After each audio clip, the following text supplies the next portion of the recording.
Hello everybody, welcome to Thursday. The S&P 500 was down 0.15% today.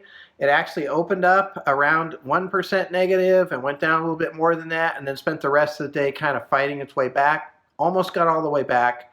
Ended up, a little bit of a downturn right at the end. But I really was interested today to see kind of the breadth of what happened. So the downturn was pretty shallow, but it was pretty wide. So in other words, if you look at the 415 stock ETFs that I'm following, about 3/4 of them were down today. Again, not a lot, but that breadth matters too. It's another piece to watch for besides just how much something goes down, how many are going down.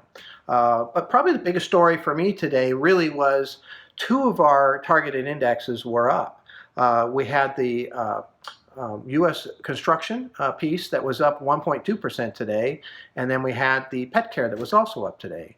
And so I think that's really interesting. Those were both chosen because they did well in September's downturn, and they're doing what I would hope they would do in some of these down days, and they would continue to plod forward with some positive returns. And that's a really powerful piece for the portfolios. We don't have everything in one place, and we've got some diversification there, and that's what's kind of showing.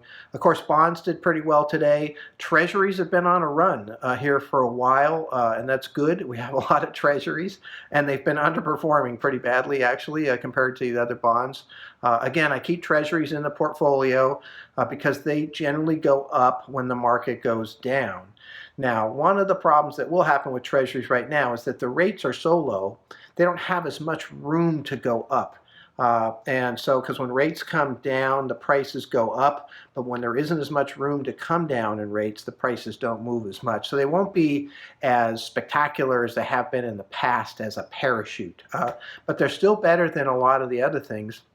When everybody's really nervous about things, they don't want to buy corporate bonds. They don't want to buy municipal bonds because they're worried that those entities won't be able to pay.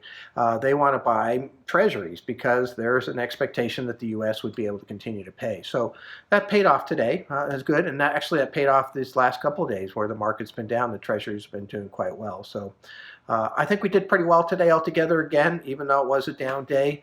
I think we're just kind of waiting. The market seems to be settling down a little bit, and maybe it's waiting to see what happens with the election. So we'll see how this plays out. But look forward to talking to you tomorrow, and we'll see what goes on then.